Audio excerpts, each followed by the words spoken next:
The face under the bed. Emma had always been afraid of the dark.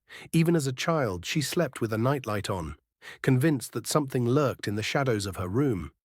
As she grew older, she tried to rationalize her fears, telling herself that the noises she heard at night were just the house settling, that the darkness held no real threats.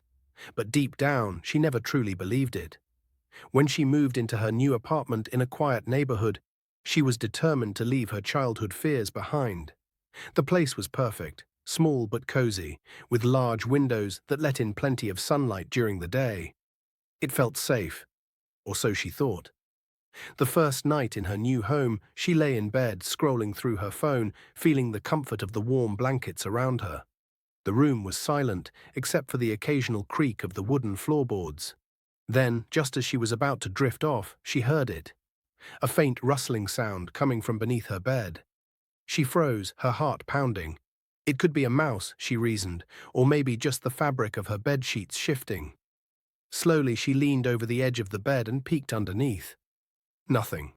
Just darkness. She sighed, feeling a little foolish. Shaking her head, she lay back down and forced herself to sleep. But the next night it happened again. And this time the noise was accompanied by a whisper. "Emma!" Her blood ran cold. She sat up, clutching the blanket to her chest, staring at the floor. She hadn't imagined that. She couldn't have. For several minutes, she sat motionless, barely breathing. Then, with shaking hands, she reached for her phone and turned on the flashlight. Bracing herself, she leaned over and aimed the light under the bed. Her scream caught in her throat. Two glowing eyes stared back at her from the darkness, and beneath them, a face. Pale, gaunt, grinning widely. Emma scrambled backward, falling off the bed and landing hard on the wooden floor. The flashlight from her phone cast eerie shadows across the room. But when she aimed it back under the bed, the face was gone. She spent the rest of the night curled up in the corner of her room, wide-eyed and shaking. As dawn broke, she convinced herself it had been a dream, a trick of her overtired mind, but deep down she knew better. Determined to find answers, she researched the history of the apartment. What she found made her stomach twist into knots. Years ago, a woman named Margaret had lived in this very apartment. She had vanished without a trace. Her disappearance had remained a mystery, but rumors spread. Rumors of a presence in the apartment, of shadows that moved when no one was looking, of whispers in the night. Emma couldn't ignore it any longer. Something was in her home, and it was watching her. That night, she armed herself with a baseball bat and a camera. She set up the camera facing the bed, determined to catch whatever was haunting her.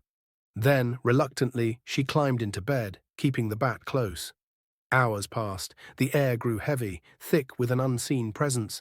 Then, at exactly 3:13 a.m., the whispering began. "Emma?" Her breath hitched. The voice was closer this time, just inches away. She gripped the bat, ready to strike. Slowly, she turned her head. A hand, impossibly long and skeletal, reached out from beneath the bed, fingers curling around the edge of the mattress. Emma screamed and swung the bat wildly, hitting the floor. The hand vanished. She leapt off the bed and grabbed her camera, fumbling to check the footage. Her hands trembled as she pressed play. At first, the video showed nothing, just her sleeping form, the occasional shifting of blankets.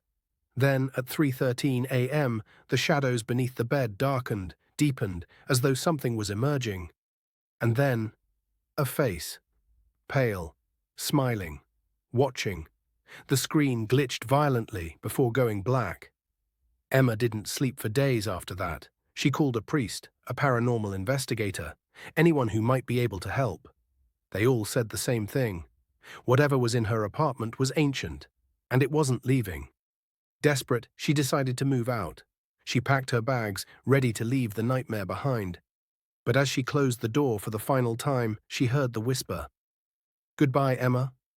She never looked back. Emma moved into her new apartment across town, a place bathed in natural light with no dark corners to hide in. She told herself she was safe now, far away from whatever had haunted her nights. But deep down, she wasn't sure if distance would make a difference. The first night in her new home was eerily silent. Too silent. No rustling, no whispers, just an overwhelming emptiness that felt unnatural. She barely slept, her mind replaying the last words she had heard before leaving. Goodbye, Emma. Days passed, and she forced herself to settle in, convincing herself that it had all been a nightmare, a trick of exhaustion and fear. She even dared to sleep without the lights on. For a while, nothing happened. Then, one night, she woke up gasping. The air in her room felt thick, suffocating. A familiar chill crawled over her skin. She turned her head slowly. The closet door, which she was sure had been shut, now stood ajar. Emma's breath caught in her throat. Every muscle in her body screamed for her to run, but she forced herself to move closer, gripping the flashlight she kept by her bed. With a trembling hand, she pushed the door open further and shined the light inside. Nothing. She let out a shaky breath and closed the door, making sure to lock it this time. But as she turned back toward her bed, she saw something that made her blood freeze. Her bedroom mirror, positioned directly across from the closet, reflected something she hadn't seen. A face, gaunt, pale, smiling, right behind her. Emma whirled around, but the room was empty. The mirror, however, still showed the face. It was never about the apartment. It had followed her, and it wasn't done playing.